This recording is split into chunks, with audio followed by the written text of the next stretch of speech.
نحمدہ و نصلی علی رسولہ الکریم۔ سامعین ناظرین السلام علیکم ورحمۃ اللہ وبرکاتہ۔ امید ہے کہ آپ سب خیر و عافیت سے ہوں گے۔ آج ہم جادو کی چند علامات آپ کو بتائیں گے۔ اگر یہ اثرات آپ کے گھر میں ہیں، آپ کے جسم پر، آپ کے کپڑوں پر ہوں تو معلوم کر لیں کہ یہ سحر ہے، جادو ٹونا ہے، کسی نے کروایا ہے۔ تو اس کے آپ کسی ماہر عامل سے اس کا علاج کروائیں۔ ان میں سے پہلی علامت یہ ہے کہ اگر آپ کے کپڑے پڑے پڑے سیف الماری میں یا گھر میں کسی جگہ لٹکائے ہوئے ہیں، وہ کٹ گئے ہوں، جیسے کسی نے کینچی سے کاٹے ہوں، تو معلوم کر یاد رکھیں یہ کپڑے کٹنا جادو کے ذریعے سے بھی ہو سکتا ہے، اور یہ اس پر جادو کے اثرات ہیں۔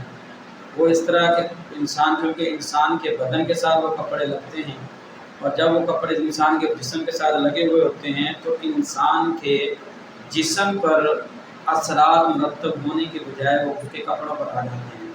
اسی طرح انسان کہ جب کپڑے سے الماری میں پڑے ہوں تو بعض اوقات یہ کپڑوں میں ٹک لگ جاتے ہیں، کٹ جاتے ہیں، جیسے کسی ریزے سے کاٹے ہوں، تو یہ جادو کے اثرات ہوتے ہیں۔ تو اس کا جتنی بھی جلدی کوشش ہو اس کا علاج کروانا چاہیے، اور ایسے کپڑے پہننے سے پرہیز کرنا چاہیے۔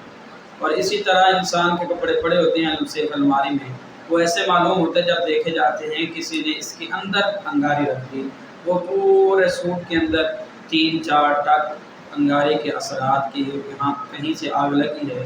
تو اس سے یہ دوسری علامت یہ ہے کہ جو جل جانا، سڑ جانا، تو اس سے معلوم یہ ہوتا ہے کہ یہ بھی ایک جادو کا اثر ہے جس کی وجہ سے یہ کپڑے وغیرہ جلے ہیں۔ تو اس لیے اگر یہ اثرات بھی ہوں، جلنے کی وجہ سے ہوں یا کٹے ہوئے ہوں، تو آپ جتنی جلدی ہو سکے کسی ماہر سے اس کا علاج کروائیں۔ ہاں، آپ کو اس کا علاج بھی بتا دیتے ہیں۔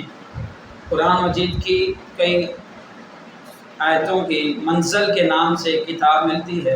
اگر آپ اس منزل کو روزانہ پڑھنا شروع کر دیں اور پانی پر دم کر کے اور اپنے اوپر بھی اس کا دم کریں، اور پانی دم کیا ہوا پئیں بھی اور اپنے پر دم بھی کریں، تو انشاءاللہ العزیز بہت جلد ہی یہ اس کا جادو اثر ہونا ختم ہو جائے گا۔ آپ جو کپڑے کٹے ہوئے ہوں یا جلے ہوئے ہوں، ان کپڑوں کو پہننا بھی نہیں اور ان کو کہیں ضائع کر دینا ہے۔ اور اسی طرح اگر آپ سلام علی نوح فی العالمین اس کو 100 مرتبہ تسبیح پڑھ کر اپنے پر دم کرنا شروع کر دیں اور اپنے گھر والوں پر دم کرنا شروع کر دیں، گھر میں اس کی کثرت سے تلاوت کریں، اور یہاں تک لکھا ہے کتابوں کے اندر اگر آپ نے گھر میں یہ لگا دیا سلام علی نوح فی العالمین، آپ کو جادو ٹونے سے محفوظ ہو جائیں گے۔ آج کی جو 2 علامات ہیں، تو انشاءاللہ العزیز اگلے دن ہم اگلی علامات آپ کسی بھی عامل سے رابطہ کر سکتے ہیں۔ اگر ہم سے رابطہ کرنا چاہتے ہیں تو ہمارا اسکرین پر نمبر نظر آ رہا ہے، یہ نوٹ فرما لیں۔